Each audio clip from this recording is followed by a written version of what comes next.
কাল নতুন পথ খুলনা বেনাপোলে চলবে 2টি ট্রেন। প্রস্তুত না হলেও চালু হচ্ছে 6 স্টেশন।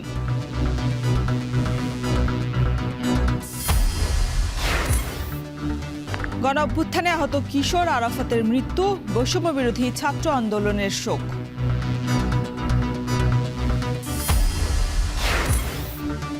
শরীয়তপুরে মামলা জটিলতায় স্বাস্থ্য কমপ্লেক্স বন্ধ, ঝিনাইদহে 13 উপস্বাস্থ্য কেন্দ্রে সেবা ব্যাহত।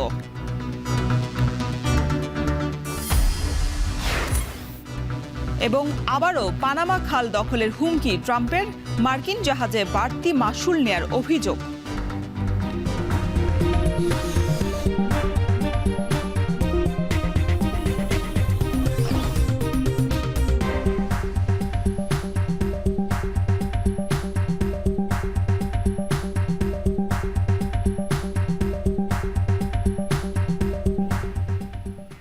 স্বাগত এখন সকালে। পুরো আয়োজনে আপনাদের সঙ্গে আছি আমি শরীফ রওশন।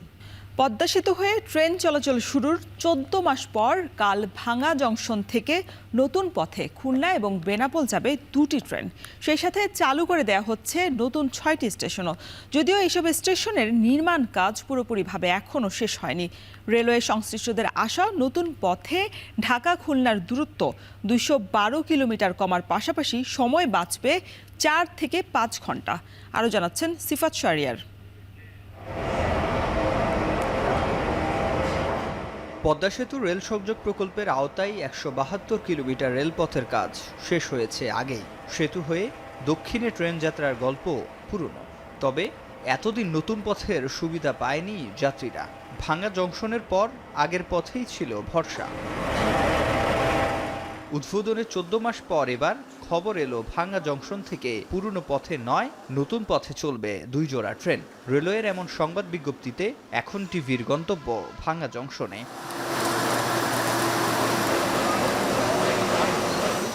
গিয়ে দেখা গেল দেশের অত্যাধুনিক স্টেশনটির বিশালতা দৃশ্যমান হয়েছে ঠিকই, তবে অসম্পূর্ণ অনেক কাজ। চলন্ত সিঁড়ি এখনো মোড়কবন্দি, চলছে নির্মাণ শ্রমিকদের মাটি খোঁড়াখুড়ি।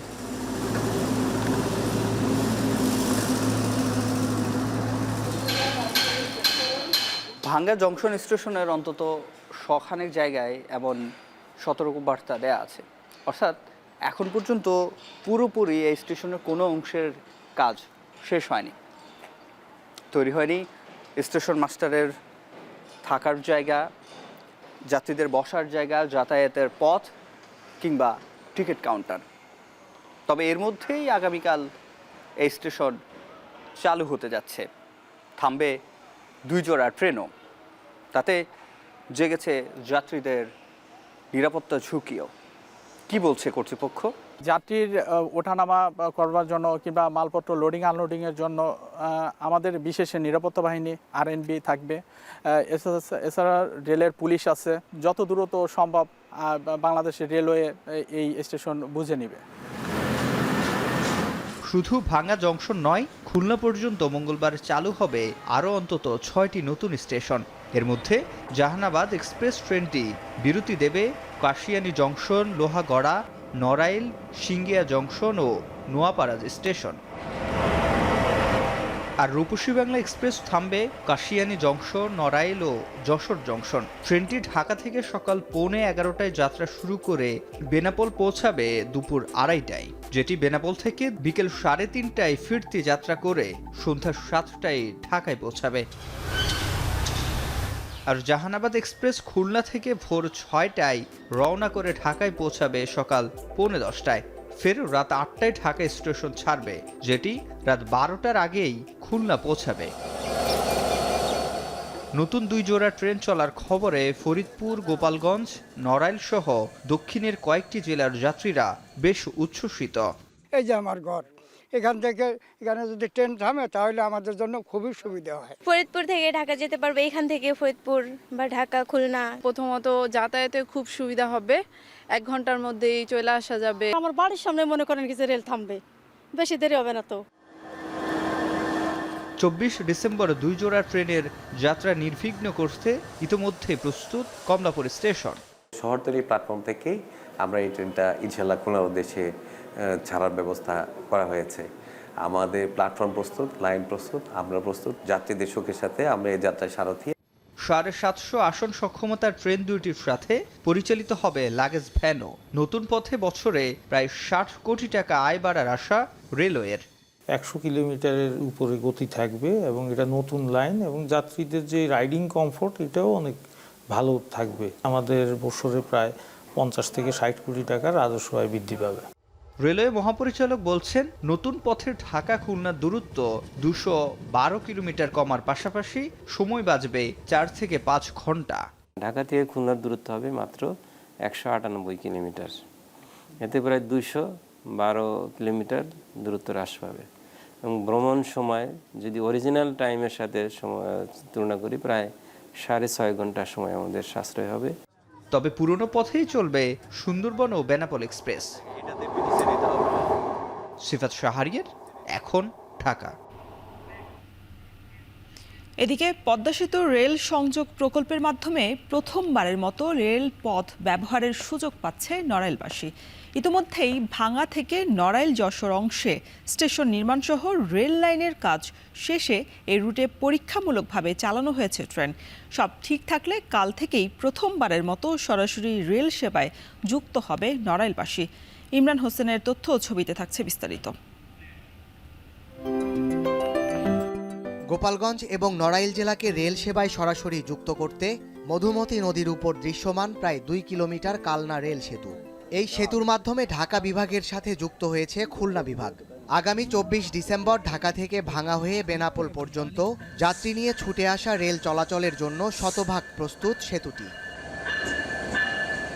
কালনা সেতু ছাড়াও ট্রায়াল রান সফল হওয়ায় এখন যাত্রী নিয়ে ট্রেন চলাচলের জন্য উদ্বোধনের অপেক্ষায় 172 কিলোমিটার লাইনটি চালু হলে ঢাকা থেকে নড়াইল যশোর হয়ে বেনাপোল স্থলবন্দর এবং খুলনা যাতায়াতের জন্য সরাসরি রেল সেবা পাবে এই জনপদের কোটি মানুষ। এই অঞ্চলের সাধারণ মানুষ, এই অঞ্চলের ব্যবসায়ীরা, অর্থনৈতিক চাকা বৈপ্লবিক পরিবর্তন আসবে। ট্রেন লাইন চালু হওয়ার প্রেক্ষিতে আমরা খুব কম খরচে এটা আমরা পণ্যগুলো পেয়ে যাব। ভোরবেলা উঠে আমরা ঢাকায় যাব, মালামাল কিনে আবার 2-3 ঘন্টার ভিতরে ফিরে চলে আসব। আমাদের অনেক সাশ্রয় হবে, আমরা অনেক লাভবান হব। চীনের ঠিকাদারি প্রতিষ্ঠান চায়না রেলওয়ে গ্রুপ লিমিটেডের তত্ত্বাবধানে নির্মিত এই প্রকল্পে স্টেশন আছে 20টি, যার মধ্যে 14টি নতুন নির্মাণ করা হয়েছে। দীর্ঘ এই রেলপথে জংশন হবে ভাঙ্গা, কাশিয়ানী ও যশোরের পদ্মবিলায়। সব ঠিক থাকলে আগামী 24 ডিসেম্বর আনুষ্ঠানিকভাবে এ পথ দিয়ে ছুটবে রেল। আর রেল চলাচল ঘিরে উচ্ছ্বাসের কমতি নেই স্থানীয়দের। ট্রেন চলাচল শুরু হয়ে যাচ্ছে, এজন্য আমরা নড়াইলবাসী খুব আনন্দিত এবং গর্বিত। খুব অল্প সময়ে নড়াইল থেকে ঢাকা আর নড়াইল থেকে খুলনা, বেনাপোল সহ ভারত সহ বিভিন্ন জায়গায় যাতায়াত করা যাবে। কৃষকরা কৃষিজাত দ্রব্য তারা সহজেই ঢাকা সহ অন্যান্য জেলায় এগুলো নিয়ে যেতে পারবে এবং ব্যবসারও ব্যাপক সম্প্রসারণ হবে।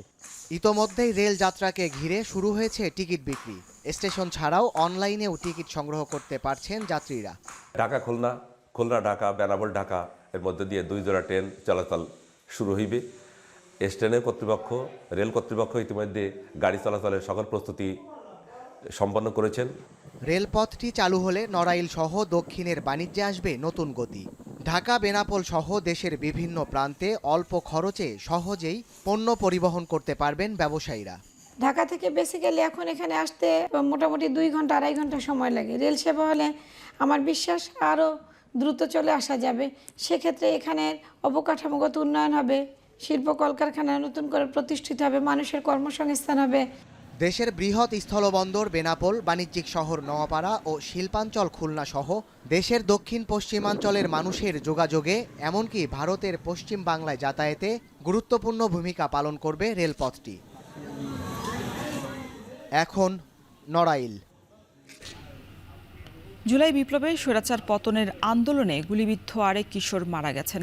রোববার রাত 10:30টায় সম্মিলিত সামরিক হাসপাতালে 12 বছর বয়সী মাদ্রাসার শিক্ষার্থী মোহাম্মদ আরাফাতের মৃত্যু হয়। আরাফাতের মরদেহ সিএমএইচ থেকে আজ সকাল 8টায় ময়নাতদন্তের জন্য সোহরাওয়ার্দী হাসপাতালে পাঠানো হবে। এরপরই বিকেল 3টায় কেন্দ্রীয় শহীদ মিনারে তার জানাজা অনুষ্ঠিত হবে। বৈষম্য বিরোধী ছাত্র আন্দোলন তার মৃত্যুতে শোক প্রকাশ করে বলেছে, শাহাদাত বরণ যেভাবে বেদনাতুর করে সেভাবেই সাহস এবং উৎসাহ যোগায় নতুন বাংলাদেশ বিনির্মাণের। শহীদদের আকাঙ্ক্ষার বাংলাদেশ বাংলাদেশ গড়তে এক বিন্দুও পিছপা না হবার কথাও বলা হয়। গত 5 আগস্ট উত্তরার আজমপুর পূর্ব থানার সামনে গুলিবিদ্ধ হয় আরাফাত।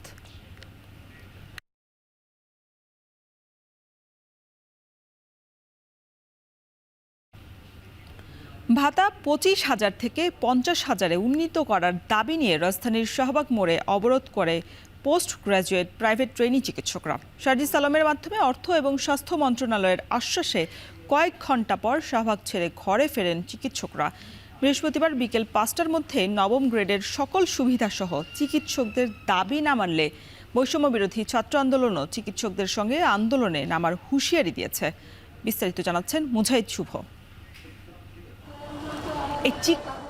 ভাতা বাড়ানোর দাবিতে রোববার দুপুর 1টা থেকে শাহবাগ মোড় অবরোধ করে অবস্থান করে পোস্ট গ্র্যাজুয়েট বেসরকারি ট্রেনি চিকিৎসকরা। 15,000 টাকা দিয়ে শুরু হলেও 10 বছরে 2 দফায় 5,000 টাকা করে বেড়ে এখন ভাতা পাচ্ছেন 25,000। সরকারি পোস্ট গ্র্যাজুয়েট ট্রেনি চিকিৎসকদের মতো বোনাস সহ অন্যান্য কোনো সুযোগ সুবিধা না থাকা এবং 6 মাসে একবার ভাতা পাওয়ায় জীবনে নাভিশ্বাস উঠেছে বলে দাবিও তাদের। তাই রাস্তায় আটকে পড়া যানবাহন ও জনভোগান্তিতেও কোনো মাথা ব্যথা নেই যেন তাদের। তারা আর আশ্বস্ত হতে চায় না, তারা ডিরেক্ট প্রজ্ঞাপন চায়। আমরা তো আজকে এখানে প্রায় 2,000-এর মতো আছি, এরকম 15-20,000 ডাক্তার কিন্তু চলে আসবে। কেন চলে আসবে? কারণ তাদের আজকে পেটে ক্ষুধা। কোয়ালিফাইড ডাক্তার বানাতে যেটা তার অধিকার সেটা তো তাকে দিতে হবে। আমাদের হসপিটালে গিয়ে আমি কালকে আমার বাচ্চা কাচ্চাকে কি খাওয়াবো, আমার ফ্যামিলিকে কিভাবে সাপোর্ট দিব, এটা মাথায় ঘুরে। সেখানে আমি রুগীর সাথে কিভাবে ভালো আচরণ করবো? সরকারি যেসব সুযোগ সুবিধা ওগুলো সবাই পাচ্ছে, বোনাস পাচ্ছে, সবকিছু পাচ্ছে। আমরা পাচ্ছি 25,000 করে, তাও 6 মাস পর পর। যদি আমাদের দাবি দেওয়া মেনে না হয় তবে আমরা কঠোর কর্মসূচিতে যাব। আন্দোলন চলাকালে চিকিৎসকদের একটি প্রতিনিধি দল স্বাস্থ্য মন্ত্রণালয়ে যেয়ে 48 ঘন্টায় সমস্যা সমাধানের আশ্বাস পায়। তবে এরপরও তারা চালিয়ে যায় অবস্থান ধর্মঘট। এবার তাদেরকে শাহবাগ মোড় ছেড়ে দিতে অনুরোধ করতে আসেন বঙ্গবন্ধু শেখ মুজিব মেডিকেল বিশ্ববিদ্যালয়ের উপাচার্য অধ্যাপক ডাক্তার শাহিনুল আলম। তাদের জন্য আবারও মন্ত্রণালয়ে যাবার আশ্বাস দিয়েও ব্যর্থ হন তিনি। আমরা আজকে আবার যাব আপনাদের পক্ষে কথা বলার জন্য। আমরা আশাবাদী আপনারা একটু সময় দেন আমাদেরকে। একটু ধৈর্য ধরেন। আপনি আবার যান, আমরা ততক্ষণ আছি, আপনি নিয়ে আসেন প্রজ্ঞাপন, আমরা আছি। বিকেল 5টায় শাহবাগে আসেন সার্জিস আলম। দীর্ঘক্ষণ চিকিৎসকদের বোঝানোর পর বৃহস্পতিবার বিকেল 5টার মধ্যে সমস্যা সমাধানের আশ্বাস দেন। স্বাস্থ্য মন্ত্রণালয় অর্থ মন্ত্রণালয়ের সাথে কথা বলে আমাদেরকে কমিটমেন্ট দিয়েছে, এখানে কোনো আশা না। নবম গ্রেড সমমান সুযোগ সুবিধা সম্পন্ন ভাতা এবং অন্যান্য সুবিধা, সেই সুযোগ সুবিধা সম্পন্ন যে ঘোষণাটি হবে, এই ঘোষণা বৃহস্পতিবার বিকাল 5টার মধ্যে আসতে হবে। যদি এই বৃহস্পতিবার বিকাল 5টার মধ্যে এটি না হয় তাহলে আমরা কথা দিচ্ছি আমরা তাদের সাথে একসাথে রাজপথে নামবো। আমরা বিশ্বাস করি ইনশাআল্লাহ বৃহস্পতিবার একটা সুন্দর সলিউশন আসবে। বিজয় মিছিলের মাধ্যমে আমাদের এই সুন্দর সমস্যার একটা সমাধান আসবে এবং আমরা কর্মবিরতি উদ্যোগ করে আমরা কাজে ফিরব। আশ্বাসে খানিক শান্ত হয়ে বিকেল 5:15টায় শাহবাগ ছেড়ে দিলেও কর্মবিরতি চলমান থাকবে বলে হুঁশিয়ারি দেয় বিক্ষুব্ধ চিকিৎসকরা। প্রজ্ঞাপন বা লিখিত প্রতিশ্রুতি ছাড়া কোনো আশ্বাসেই এবার মাঠ ছাড়বে না বলেও সাফ জানিয়ে দেন তারা। মুজাহিদ শুভ, এখন, ঢাকা। আরএফএল ওয়াটার পাম্পের অটো থার্মাল টেকনোলজি, যা বেশি হিটে নষ্ট হয় না, শতভাগ মসৃণ ব্রাশ ইম্পেলার নিশ্চিত করে অধিক পানির flow. RFL water pump on করলে পানির তুফান। সম্পর্কের টানাপোড়েনের মধ্যেও ব্রাহ্মণবাড়িয়ার আখাউড়া স্থলবন্দর দিয়ে বেড়েছে ভারতে মাছ রপ্তানি, তবে কমেছে অন্যান্য পণ্যের পরিমাণ। এছাড়া দীর্ঘদিন ধরে বন্ধ রয়েছে পণ্য আমদানি, ফলে চলতি অর্থ বছরে বন্দরে রাজস্ব আয়ে ভাটা পড়েছে। দ্রুতই আমদানি রপ্তানি বাড়াতে বন্দর এবং শুল্ক কর্তৃপক্ষের সমন্বিত চেষ্টা চালিয়ে যাওয়ার কথা জানিয়েছে বন্দর কর্তৃপক্ষ। বিস্তারিত জানাচ্ছেন আজিজুল সঞ্চয়। ভারতে রপ্তানির জন্য বন্দরে অপেক্ষমান পণ্য বোঝাই ট্রাক, বেশিরভাগই হিমায়িত মাছ। মূলত ত্রিপুরায় মাছের যোগান দিয়ে থাকে বাংলাদেশি ব্যবসায়ীরা, যা ত্রিপুরা থেকে সরবরাহ হয় আসাম, মেঘালয়, শিলচর ও মণিপুর রাজ্যে। ছাত্র জনতার গণঅভ্যুত্থানের পর ভারতের সঙ্গে চলমান কূটনৈতিক টানাপোড়েনের মাঝেও আখাউড়া স্থলবন্দর দিয়ে মাছ রপ্তানি বেড়েছে। বর্তমানে প্রতিদিন পাঙ্গাস, রুই, কাতল, মৃগেল ও পাবদা সহ বিভিন্ন প্রজাতির 120 থেকে 150 টন মাছ রপ্তানি হচ্ছে, যা স্বাভাবিকের চেয়ে প্রায় দ্বিগুণ। প্রতি কেজির রপ্তানি মূল্য $2.5 মার্কিন। তবে বন্দর দিয়ে নিয়মিত রপ্তানি হওয়া অন্যান্য পণ্যের সরবরাহ কমেছে। গেল 3 মাসেরও বেশি সময় ধরে বন্ধ রয়েছে রড রপ্তানি। সিমেন্ট রপ্তানি হচ্ছে আগের চেয়ে কম। এছাড়া পাথর, প্লাস্টিক, তুলা, শুটকি ও ভোজ্য তেলের মতো চাহিদাসম্পন্ন পণ্যের রপ্তানিও কমছে ক্রমশ।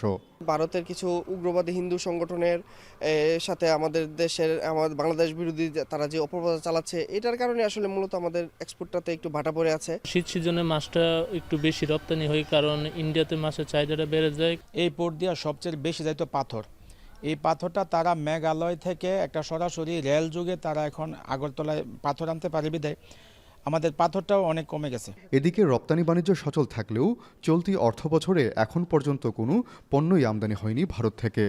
ফলে রাজস্ব আয়ে ভাটা পড়েছে। তবে আমদানি রপ্তানি বাড়াতে বন্দর ও শুল্ক কর্তৃপক্ষের সমন্বিত চেষ্টা চালিয়ে যাওয়ার কথা জানালেন এই কর্মকর্তা। এই বন্দরটা আসলে ইম্পোর্ট করতেছে না, এই কারণে আপনার ইদানিং ইম্পোর্ট হচ্ছে না, ইম্পোর্টটা একটু স্থবির আছে। আগের তুলনায় মাছের প্রচুর গাড়ি এক্সপোর্ট হচ্ছে, অন্যান্য প্রোডাক্ট কিছুটা কমে গেছে, ওগুলো যাচ্ছে না, ওই পাশে ডিমান্ড একটু কম অন্যান্য পণ্যের। পর্যায়ক্রমে আমরা ট্রাই করতেছি কাস্টমস বন্দর মিলে যাতে ওপারে এক্সপোর্টটা আরও কীভাবে বাড়ানো যায়। 2010 সালে পূর্ণাঙ্গ বন্দরের স্বীকৃতি পেলেও আখাউড়া স্থল শুল্ক স্টেশন দিয়ে ভারতের সঙ্গে বাণিজ্য শুরু হয় 1994 সালে। মূলত আমদানির চেয়ে রপ্তানি বেশি হওয়ায় আখাউড়া স্থলবন্দরকে রপ্তানিমুখী বন্দর বিবেচনা করা হয়। আজিজুল সঞ্চয়, এখন ব্রাহ্মণবাড়িয়া। শীতে বিপর্যস্ত জনজীবন। সবচেয়ে বেশি কষ্টে আছেন নিম্ন আয়ের মানুষ এবং চা শ্রমিকরা। হাসপাতালে বাড়ছে রোগীদের ভিড়ও। এ নিয়ে বিস্তারিত জানাতে পঞ্চগড় থেকে যুক্ত হচ্ছেন লুৎফর রহমান এবং মৌলভীবাজারে আছেন এম এ হামিদ। শুরুতেই যেতে চাই লুৎফরের কাছে। লুৎফর, তীব্র শীত নিয়ে আবহাওয়া অফিস কি বলছে?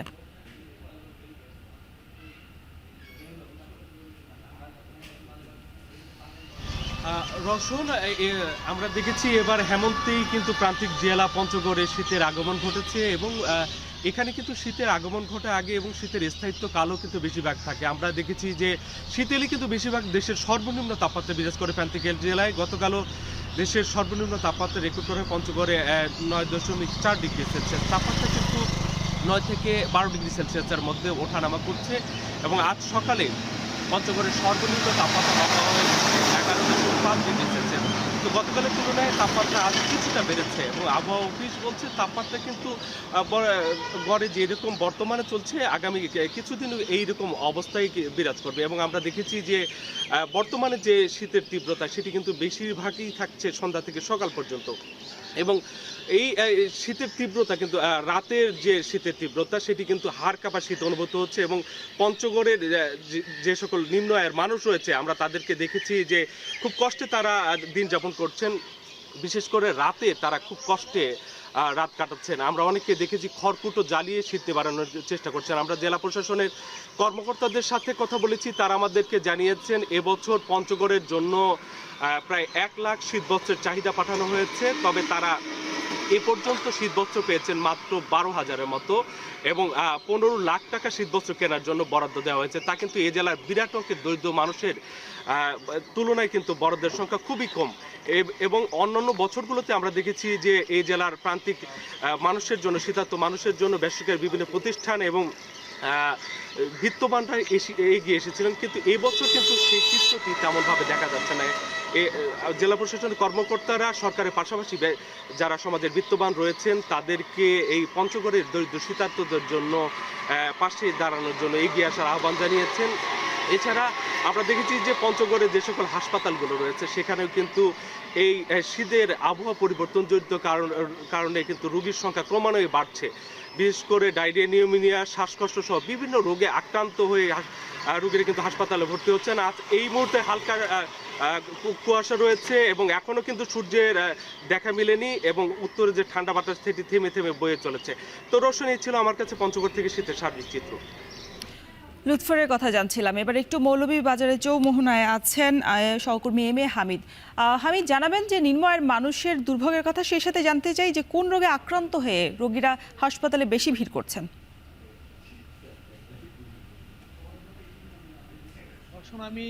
আপনি বলছিলেন যে আমি এই মুহূর্তে দাঁড়িয়ে আছি মৌলভীবাজার চৌমোহনা এলাকায়। দেখতে পাচ্ছেন আমার পিছনে বেশ কিছু খেটে খাওয়া মানুষ জড়ো হয়েছেন, অর্থাৎ চৌমোহনার চতুর্দিকেই কিন্তু লোকজন ভোর থেকে আসতে শুরু করেন এবং সকাল 9টা থেকে 10টা পর্যন্ত তারা সেখানে অপেক্ষা করেন কাজের জন্য। আমি অনেকের সাথে কথা বলে জেনেছি, তারা বলছেন যে কনকনে শীত থাকার কারণে অনেকেই তাদেরকে কাজে নিতে আসছেন না এবং তারাও কাজে বেরিয়ে যেতে সমস্যায় পড়েছেন। এদিকে জানেন যে চায়ের রাজধানী মৌলভীবাজার জেলা এবং এই জেলায় 92টি চা বাগান রয়েছে।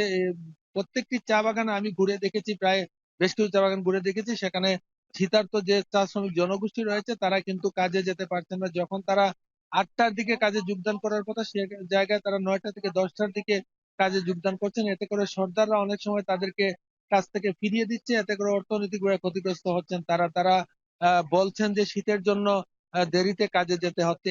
অপরদিকে হাসপাতালের কথা যদি বলি, হাসপাতালগুলোতে প্রত্যেকটি হাসপাতালেই কিন্তু শীতজনিত রোগের সংখ্যা বাড়ছে, বিশেষ করে ঠান্ডাজনিত শ্বাসকষ্টজনিত রোগের সংখ্যা এবং ডায়রিয়ার সংখ্যা বৃদ্ধি পেয়েছে। গত এক সপ্তাহে মৌলভীবাজারে প্রায় 3 থেকে 400 রোগী ভর্তি হয়ে চিকিৎসা নিয়েছেন। এছাড়া আউটডোরে প্রতিদিনই শত শত রোগী এই ঠান্ডাজনিত কারণে চিকিৎসা নিচ্ছেন। অপরদিকে শীতবস্ত্রের কথা যদি বলি, তাহলে জেলায় এখন পর্যন্ত জেলা প্রশাসনের পক্ষ থেকে কোনো শীতবস্ত্র বিতরণ করা হয়নি। এ পর্যন্ত শুধুমাত্র নিজ উদ্যোগে, বিশেষ করে সাবেক মেয়র শ্রীমঙ্গলের মহসিন মিয়া মধু, তিনি বেশ কিছু জায়গায় শীতবস্ত্র বিতরণ করেছেন এবং বলছেন যে তারেক জিয়ার নির্দেশে সেগুলো করছেন। অপরদিকে শীতবস্ত্রের যে বাজারের কথা যদি বলি, সে বাজারগুলো ইতিমধ্যে জমে উঠেছে এবং বিপণী বেতন থেকে শুরু করে ফুটপাত পর্যন্ত যে শীতবস্ত্রগুলো রয়েছে সেখানে লোকজনের ভিড় লক্ষ্য করা যাচ্ছে। অর্থাৎ নিম্ন আয়ের মানুষরা যেখানে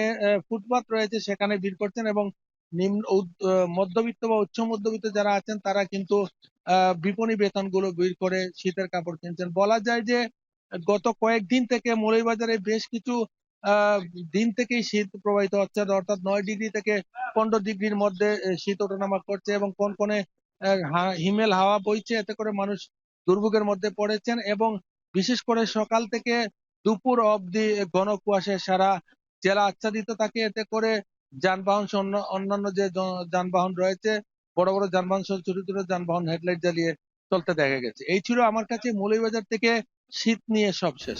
রওশন। ঢাকার বাইরে তীব্র শীতে বিপর্যস্ত জনজীবনের খোঁজখবর জানাতে আমাদের সাথে যুক্ত ছিলেন সহকর্মীরা। এখন সকালে নিচ্ছে একটা বিরতি, সাথেই থাকুন।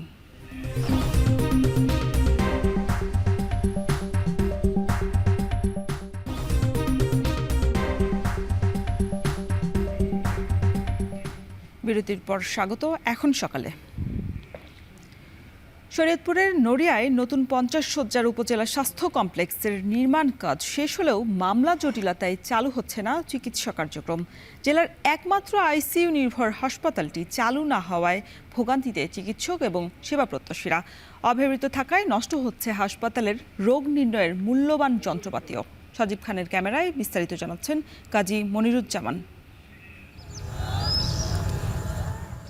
নড়িয়া উপজেলার নতুন স্বাস্থ্য কমপ্লেক্স, আধুনিক নকশায় নির্মিত মূল ভবন, আছে staff quarter, doctors dormitory, nurse dormitory, উপজেলা স্বাস্থ্য ও পরিবার পরিকল্পনা কর্মকর্তার বাসভবন, রয়েছে রোগ নির্ণয়ের অত্যাধুনিক যন্ত্র, নিরবচ্ছিন্ন বিদ্যুৎ সুবিধা নিশ্চিতে আছে উচ্চ ক্ষমতার জেনারেটর, শীতাতপ নিয়ন্ত্রিত যন্ত্র আর সার্বিক নিরাপত্তায় হাসপাতাল চত্বর জুড়ে বসানো হয়েছে সিসি ক্যামেরা। এত সব আয়োজন থাকার পরও দীর্ঘ 6 মাসেও উদ্বোধন হয়নি হাসপাতালটি। ফলে দুর্ভোগে 14 ইউনিয়ন ও পৌরসভার কয়েক লাখ সেবা প্রত্যাশী। হাসপাতালের কার্যক্রম শুরু না হওয়ায় ক্ষুব্ধ স্থানীয়রা, আর স্থাপনা বুঝিয়ে দিতে না পেরে জটিলতায় ভুগছেন ঠিকাদারি প্রতিষ্ঠান। মানুষের এই যে বাচ্চা হইতে গেলে অনেক সমস্যা, কোনো চিকিৎসা নাই, গ্যাঞ্জাম হইলে ডাক্তার নাই, হাসপাতাল নাই। চালু না হলে সেবা নিবে কি করি? চালু হলে তো মানুষের জনগণ আইবে, যাইবে, চিকিৎসা নেবে। এদিকে পদ্মার তীরবর্তী ভাঙন কবলিত এলাকায় ঝুঁকি নিয়ে পুরাতন হাসপাতালে স্বল্প পরিসরে সেবা দিয়ে যাচ্ছে কর্তৃপক্ষ। ভবনের অভাবে অস্ত্রোপচার, এক্স রে ও প্যাথোলজি বিভাগ বন্ধ রয়েছে। ফলে চিকিৎসা সেবা নিতে আসা রোগীর চাপ সামাল দিতে হিমশিম অবস্থা কর্তৃপক্ষের। মূল ভবন না থাকার কারণে আমাদের ছোট জায়গার মধ্যে চিকিৎসা নিতে খুবই অসুবিধা হয়। একেবারে এমনভাবে থাকে পেশেন্টরা, আমাদের চিকিৎসা দিতেও খুবই কষ্ট হয়।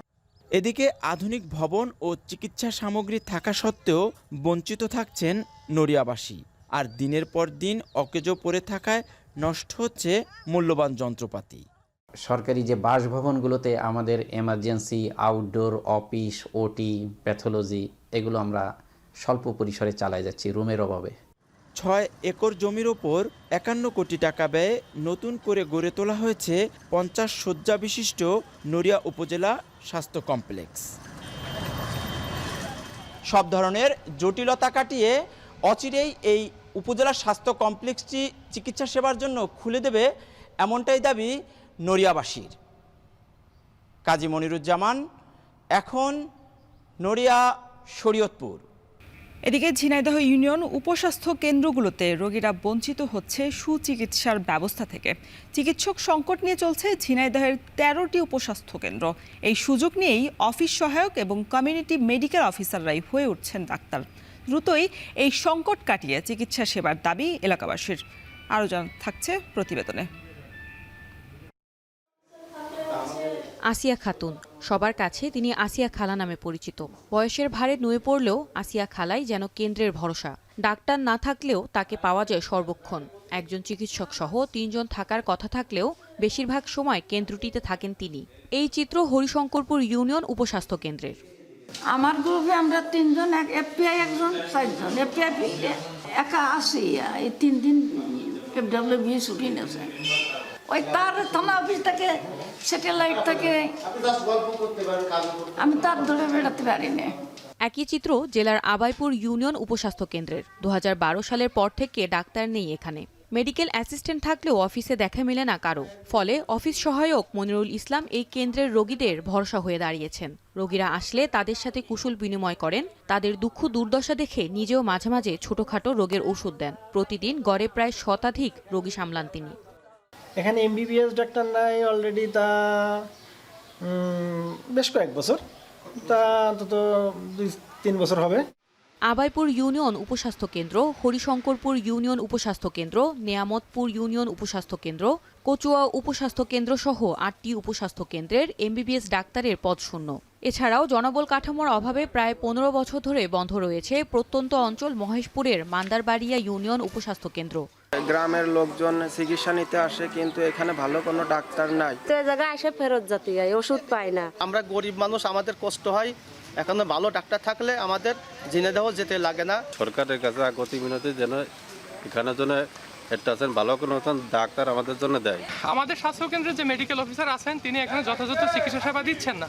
তিনি গত 2 বছর যাবত আমাদের স্বাস্থ্য কেন্দ্রে উপস্থিত থাকেন না। এলাকার যেসব রোগী আছে তাদেরকে দায়বদ্ধ হয়ে বা বাধ্য হয়ে আমাদের জেলা শহরে যে চিকিৎসা সেবা নিতে হচ্ছে। বুড়ো বুড়ো রোগী আজকে জোয়ান মধ্য রোগীও বুড়ো হয়ে যাচ্ছে এই হাসপাতালে এসে, কিন্তু কোনো আজ আমাদের এমবিবিএস ডাক্তার নেই।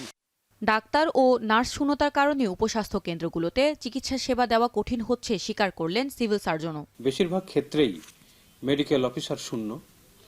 স্যাকমো প্রতিটা ক্ষেত্রে উপস্থিত থাকতে পারেন না। কোনো কেন্দ্রে স্যাকমোদেরও নিয়োগ নাই। প্রায় 14 বছর যাবৎ এসএসএমওদের কোনো নিয়োগ এখনো হয়নি। এই অবস্থায় আমাদের উপস্বাস্থ্য কেন্দ্রের স্বাস্থ্যসেবা পরিচালনা করা কিছুটা বিঘ্নিত হচ্ছে। স্বাস্থ্য বিভাগের দেওয়া তথ্য মতে ইউনিয়ন স্বাস্থ্য কেন্দ্রগুলোতে গড়ে প্রতিদিন সেবা নিতে আসেন 100 থেকে 115 জন মানুষ। এখন ঝিনাইদহ। এখন সকালে নিচ্ছে আরও একটা বিরতি, সাথেই থাকুন।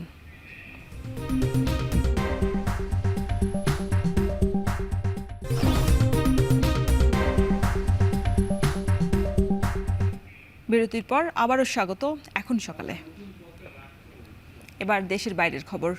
দক্ষিণ পশ্চিম ইউরোপের দেশ পর্তুগাল বিগত বছরে সহজ অভিবাসনের সুযোগ কাজে লাগিয়ে দেশটিতে বেড়েছে বাংলাদেশিদের বসতি। দেশটির রাজধানী লিসবনে রয়েছে সবচেয়ে বেশি বাংলাদেশি। বিশেষ করে লিসবনে পর্যটন নির্ভর সুভেনির ব্যবসার সিংহভাগের নিয়ন্ত্রণ বাংলাদেশিদের হাতে। খুচরা ব্যবসায়ীদের পাশাপাশি পাইকারি ব্যবসাতেও ভালো করছেন বাংলাদেশিরা। পর্তুগাল থেকে আরও জানাচ্ছেন নাইম হাসান। পর্তুগালের রাজধানী লিসবনে বাংলাদেশিদের পথ চলা শুরু 1978 সালে। তবে 90-এর দশক থেকে ধীরে ধীরে বাড়তে থাকে বাংলাদেশিদের সংখ্যা। নানা পথ পরিক্রমায় বর্তমানে লিসবনে মোট বাংলাদেশিদের সংখ্যা প্রায় 50,000 ছাড়িয়েছে। ধীরে ধীরে বাড়ছে বাংলাদেশি পরিবারের সংখ্যাও। পর্তুগালের অন্য শহরগুলোর মতো রাজধানী লিসবনেও বেশিরভাগ বাংলাদেশিরা ব্যবসায়ে সম্পৃক্ত। এর মধ্যে পর্যটন ও রেস্টুরেন্ট ব্যবসায় জড়িত বেশিরভাগ বাংলাদেশি ব্যবসায়ীরা। লিসবনের পর্যটন ব্যবসার সিংহভাগই বাংলাদেশিদের মালিকানাধীন। খুচরা ব্যবসায়ে ব্যাপক সাফল্য লাভের পর বর্তমানে পাইকারি ব্যবসায়ে বিনিয়োগ বেড়েছে বাংলাদেশিদের। খুচরা ব্যবসা তো আগ থেকে বাংলাদেশিদের একটা নিয়ন্ত্রণ ছিল, কিন্তু হোলসেলের যে নিয়ন্ত্রণটা সেটা অনেকটা চাইনিজদের ছিল। আমরা ইদানিং অনেকগুলা হোলসেল শপ আমাদের লিসবনে হচ্ছে এবং আমরাও হোলসেলের সাথে সম্পৃক্ত। ট্যুরিজম সেক্টরটা বাংলাদেশিদের এখন বলা যায় একক আধিপত্য চলে আসছে। আমাদের একটা আনঅফিসিয়াল সমীক্ষা বলছে প্রায় 95% সুভিনিয়ার ব্যবসায়ী এখন বাংলাদেশি, এবং লিসবন ছাড়া লিসবনের বাহিরেও বাংলাদেশিদের এখন সুভিনিয়ার ব্যবসা আস্তে আস্তে আধিপত্য চলে আসছে। পর্তুগালে ব্যবসার পাশাপাশি কৃষি ও পর্যটন খাতেও কর্মরত রয়েছেন বিপুল সংখ্যক বাংলাদেশি। সময়ের পথ পরিক্রমায় বাংলাদেশি কমিউনিটির সাফল্যে প্রশংসায় পর্তুগিজরাও। পর্তুগিজ এই গবেষকের মতে বাংলাদেশি ব্যবসায়ীদের বিনিয়োগের মাধ্যমে লিসবনের কিছু জায়গার চেহারা বদলে গেছে। It grew in size but also in diversity. So you have lots of families with young kids. So there's a big change in the scenario and the profile of the Bangladeshi community here in Portugal and in Lisbon and in Porto especially. Now, in both of these cities, Bangladeshis have been responsible for, in a way, renovating the economic and social environment of several urban contexts. ইউরোপের দেশগুলোর মধ্যে সহজ সত্ত্বেও অভিবাসনের সুযোগ থাকায় বিগত বছরগুলোতে পর্তুগালকে বেছে নিয়েছিল বাংলাদেশিরা।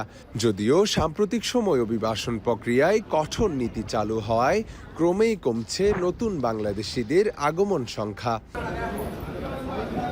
নাইম হাসান, এখন পর্তুগাল। তুরস্কের দক্ষিণ পশ্চিমাঞ্চলের একটি হাসপাতালের ভবনের সঙ্গে সংঘর্ষে অ্যাম্বুলেন্স হেলিকপ্টার বিধ্বস্ত হয়ে অন্তত 4 জনের মৃত্যু হয়েছে। দেশটির মুগলা অঞ্চলে এই দুর্ঘটনা ঘটে। হেলিকপ্টারটি মুগলা ট্রেনিং অ্যান্ড রিসার্চ হাসপাতাল থেকে উড্ডয়ন করার কিছু সময় পর হাসপাতালের ভবনে ধাক্কা খেয়ে মাটিতে আছড়ে পড়ে।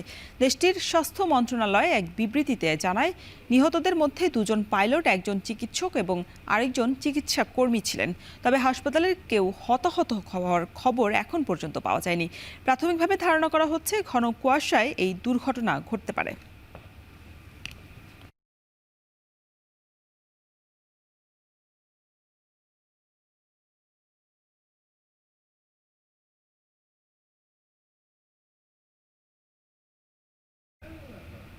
বিশ্বের ব্যস্ততম নৌপথ পানামা খাল আবারও যুক্তরাষ্ট্রের দখলে নেয়ার হুমকি দিয়েছেন নবনির্বাচিত প্রেসিডেন্ট ডোনাল্ড ট্রাম্প। মার্কিন জাহাজে অতিরিক্ত মাশুল আদায়ের অভিযোগে এমন হুঁশিয়ারি দেন তিনি। এছাড়া এ অঞ্চলে চীনের ক্রমবর্ধমান প্রভাবকেও ইঙ্গিত করেছেন ট্রাম্প। আরও জানাচ্ছেন তানভীর জনি।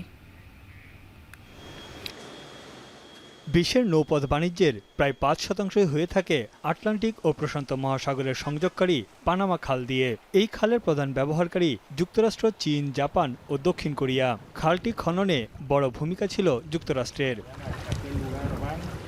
1914 সালে পানামা খালের নির্মাণ কাজ শেষ হলেও দীর্ঘদিন ধরে সেটি যৌথভাবে পরিচালনা করেছে যুক্তরাষ্ট্র ও পানামা প্রশাসন।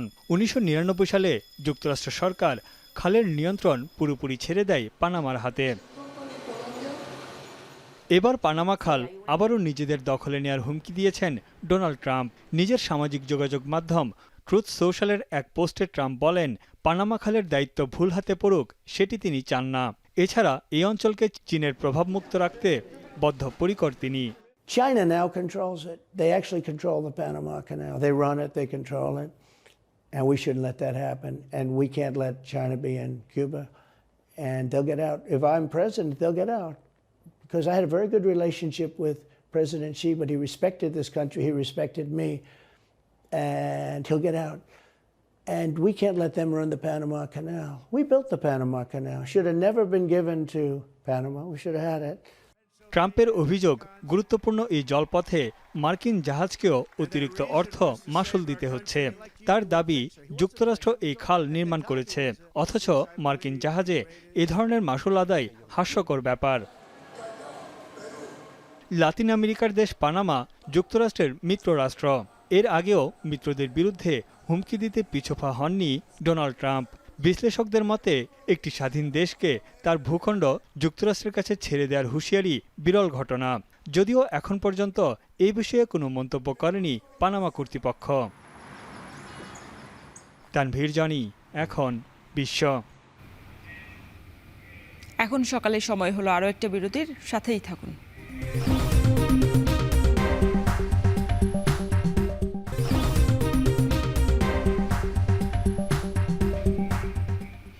আবারও স্বাগত এখন সকালে। এবার খেলার খবর। এম এ আজিজ স্টেডিয়ামকে 10 বছরের পরিবর্তে 25 বছরের জন্য বরাদ্দ চায় বাফুফে। এজন্য মন্ত্রণালয়ে আবেদন করাও হয়েছে, জানিয়েছেন বাফুফের সাধারণ সম্পাদক ইমরান হোসেন তুষার। ফিফার অর্থায়নে কমলাপুর এবং বাফুফের টার্ফ সংস্কার করতে চায় ফেডারেশন। এছাড়া পরিকল্পনা আছে আরও 4 থেকে 5টি স্টেডিয়াম সংস্কারের। বিস্তারিত জানাচ্ছেন ফারহান ইয়াসান। বছরের শেষ দিকে দেশের ফুটবলে এসছে সুখবর। লেস্টার সিটি তারকা হামজা চৌধুরী খেলবেন বাংলাদেশের হয়ে। এর পাশাপাশি এম এ আজিজ স্টেডিয়াম 10 বছরের জন্য ব্যবহারের অনুমতি পাওয়া বাফুফের জন্য সুসংবাদই বটে। তবে এখনই ব্যবহার উপযোগী নয় স্টেডিয়ামটি, তার জন্য দরকার সংস্কার কাজ। ফিফার ফান্ডিং নিয়ম অনুযায়ী স্টেডিয়ামের পূর্ণাঙ্গ সংস্কার কাজের জন্য দরকার আরও বেশ খানিকটা সময়। এম এ আজিজ স্টেডিয়ামটা আসলে আমরা 25 বছরের জন্য চেয়েছি, বিকজ ফিফা এফসির যে ফান্ডিং ক্রাইটেরিয়া আছে যে অ্যাটলিস্ট 20 বছর উইথ অ্যাপ্লিকেশন ডেট। সো আমি যখন থেকে পেলাম তখন অ্যাপ্লিকেশন করতে গেলে কিন্তু 20 বছর হয় না, 19 বছর হয়ে যাচ্ছে, 19 বছর সামথিং। সো আমাদের মন্ত্রণালয়ের প্রতি রিকোয়েস্ট রয়েছে এটা যেন কমপক্ষে 25 বছর দেওয়া হয়। এম এ আজিজ স্টেডিয়ামে সংস্কার কাজের সবচেয়ে বড় সংযোজন হতে পারে ম্যাচ কমিশনার ও রেফারিদের রুম। মাঠের বিভিন্ন পরিবর্তনের জন্য মন্ত্রণালয়কে নিজেদের প্রয়োজনের কথা জানিয়েছে বাফুফে। মাঠ নিয়ে কিছু অবজারভেশন দিয়েছি, আশা করি যুব ক্রীড়া মন্ত্রণালয় প্লাস হচ্ছে ন্যাশনাল স্পোর্টস কাউন্সিলের সাথে সমন্বয় করে আমরা এগুলা বুঝে নিতে পারবো। আমরা মনে করি আসলে যদি এনএসসি একটু কাজ করে এটা আসলে ডিসেম্বরের মধ্যেই শেষ করা পসিবল। ইন্টারন্যাশনাল ম্যাচ হতে গেলে ম্যাচ কমিশনার এবং রেফারিদের রুমটা ম্যান্ডেটরি, রেফারিদের রুমটা আছে। তো আমরা তাদের সাথে যোগাযোগ করছি কিভাবে ম্যাচ কমিশনারের রুমটা ওইখানে দেওয়া যায়। বাফুফের স্টেডিয়াম ও কমলাপুরের নতুন টার্ফ বসানোর পরিকল্পনা আছে। যথাযথ পরিকল্পনা করে একসাথে আরও 4-5টি স্টেডিয়ামকেও সংস্কার কাজে অন্তর্ভুক্ত করবে ফেডারেশন।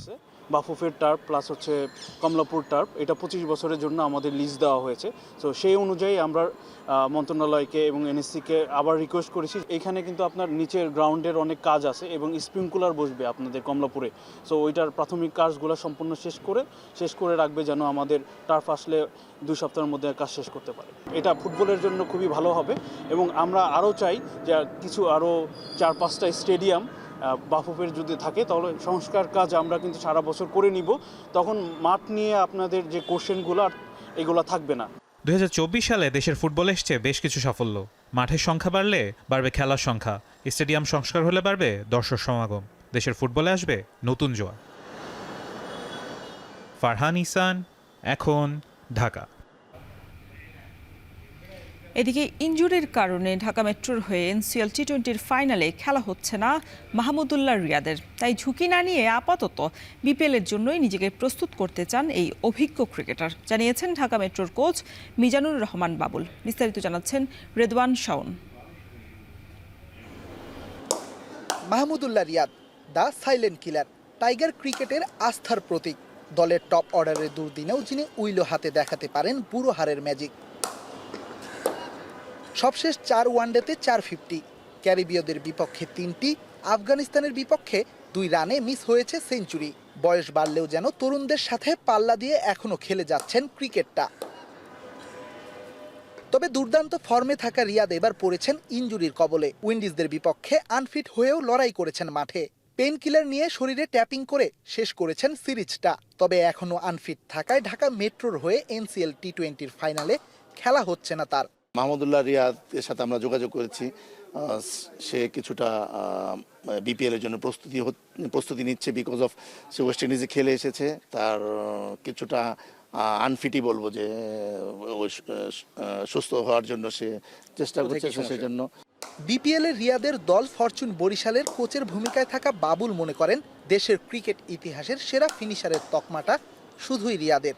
দলের দুঃসময়ে সামনে থেকে লড়াইটা করতে জানেন তিনি। ওয়ান অফ দ্য বেস্ট ব্যাটসম্যানের মধ্যে মাহমুদুল্লাহ একজন, এবং ফিনিশার বলা যায়, বাংলাদেশের ফিনিশার তাকে বলতে পারি আমি, যে তার ব্যাটিং দিয়ে আমরা অনেক ম্যাচ বাংলাদেশ টিম অর্জন করেছে। তবে এনসিএল এর ফাইনালে রিয়াদকে অন্য ভূমিকায় চান ঢাকা মেট্রোর কোচ। দলে তার উপস্থিতিটাই যে বদলে দিতে পারে ড্রেসিং রুমের পরিবেশ। দর্শক হিসেবে, অ্যাডভাইজার হিসেবে আসতে পারে না? হ্যাঁ, আসতে পারে। আর মাহমুদুল্লাহ ফোন দিবেন? হ্যাঁ, অবশ্যই ফোন দিব। রেদওয়ান শাওন, এখন সিলেট। শেষ করব এখন সকাল, তার আগে শিরোনামগুলো জানিয়ে দেব আরও একবার। কাল নতুন পথ খুলনা বেনাপোলে চলবে 2টি ট্রেন, প্রস্তুত না হলেও চালু হচ্ছে 6 স্টেশন।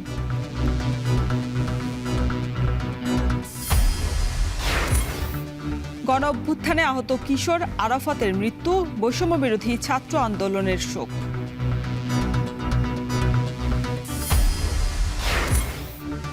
শরীয়তপুরে মামলা জটিলতায় স্বাস্থ্য কমপ্লেক্স বন্ধ, ঝিনাইদহে 13 উপস্বাস্থ্য কেন্দ্রে সেবা ব্যাহত।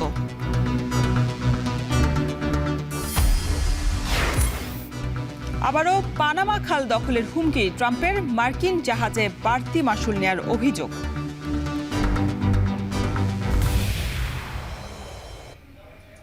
এই ছিল এখন সকালের আয়োজন। এখন টেলিভিশন ওয়েবসাইটে দেখতে ভিজিট করুন www.ekon.tv, যারা ফেসবুকে দেখতে ভিজিট করুন facebook.com/tv.ekon, এবং ইউটিউবে চোখ রাখতে ভিজিট করুন youtube.com/c/ekontv।